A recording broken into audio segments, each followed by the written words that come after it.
क्या आपने कभी किसी बड़े नेता को टीवी या मंच पर खड़े होकर ऐसा कहते सुना है कि ये सब पागल है? सोचिए, अगर ये बात किसी सड़क चलते आदमी ने कही होती तो शायद कोई ध्यान नहीं देता। लेकिन जब अमेरिका की पूर्व उपराष्ट्रपति कमला हैरिस ने ये बात कही, और वो भी अमेरिका के राष्ट्रपति डोनाल्ड ट्रंप और उनकी टीम के लिए, तो ये ना सिर्फ अमेरिका में हलचल मच गई, बल्कि पूरी दुनिया का ध्यान इस ओर खींच गया। ये कोई मजाक नहीं था। ये बयान उस समय आया जब अमेरिका में चुनावी माहौल पूरी तरह गर्म हो चुका है और अगला राष्ट्रपति कौन बनेगा, इस पर अब खुलकर जंग छिड़ चुकी है। कमला हैरिस इस समय अपनी किताब 160 डेज का प्रचार कर रही हैं और इसी सिलसिले में वो लॉस एंजलिस पहुंची, जहां उनकी एक खास इवेंट हुआ जिसका नाम था डे ऑफ अनरीजनेबल कन्वर्सेशन। ये कोई आम कार्यक्रम नहीं था। यहाँ लेखक, कलाकार और समाज से जुड़े लोग आए थे ताकि आज की राजनीति और समाज के मुद्दों पर खुलकर बात हो सके। इस इवेंट में कमला हैरिस का भाषण कुछ ऐसा था कि सब सुन रह गए। उन्होंने सबसे पहले ये कहा कि हम इस समय इतिहास को जी रहे हैं और जो लोग लिखते हैं, सोचते हैं और अब चुप नहीं बैठना चाहिए। उन्होंने कहा, आप लोग केवल दर्शक नहीं हैं, आप कहानीकार हैं और आपको अब ये सब लिखना चाहिए जो हम सब महसूस कर रहे हैं। इसके बाद उन्होंने जो कहा उसने सबका ध्यान खींचा। उन्होंने साफ साफ कहा, ये लोग हमें ऐसा महसूस कराते हैं जैसे हम पागल हो गए हों, लेकिन सच तो ये है कि पागल ये लोग हैं। बस फिर क्या था, पूरे हॉल में तालियों की गूंज उठी। लोगों ने खड़े होकर कमला हैरिस की इस बात का समर्थन किया।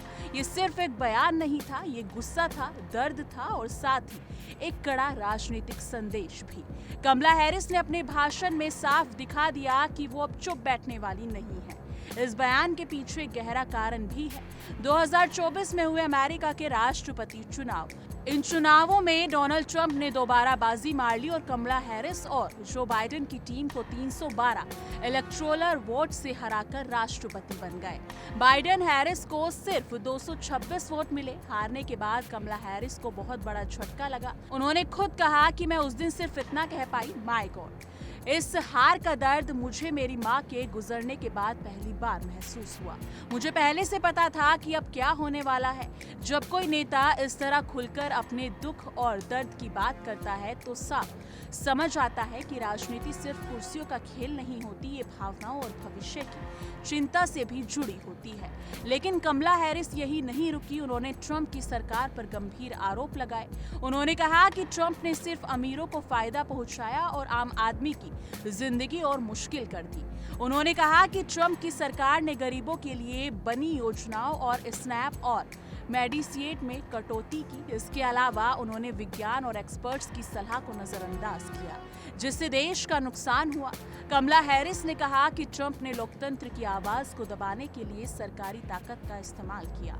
उन्होंने एक उदाहरण भी दिया, जिमी किमेल के शो का, जिसमें ट्रंप की आलोचना की गई थी और उसके बाद ट्रंप ने उस शो को बंद करने की कोशिश की।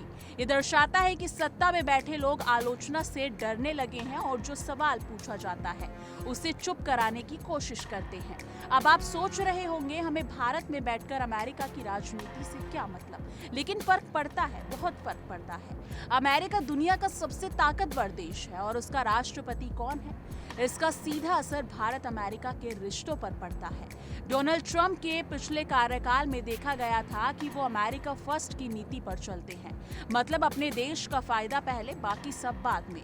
लेकिन कमला हैरिस जैसी नेता जो खुद भारतीय मूल की है, वो भारत के साथ एक अलग समझदारी और रिश्ता रखती है।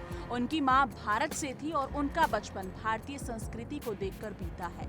ऐसे में अगर वो या उनके जैसे लोग सत्ता में आते हैं तो भारत के लिए वो एक अच्छा संकेत हो सकता है। इसके अलावा हमें अमेरिका की राजनीति से ये भी सीखने को मिलता है कि वहाँ के नेता अपनी हार को कैसे स्वीकार करते हैं, अपने भावनात्मक संघर्षों के बारे में कैसे खुलकर बात करते हैं और सत्ता के दुरुपयोग पर सवाल उठाने से नहीं डरते।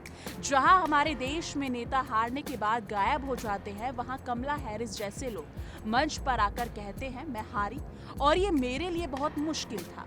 इससे पता चलता है कि लोकतंत्र में हार जीत से ज्यादा जरूरी है सच्चाई से जनता के सामने खड़ा होना।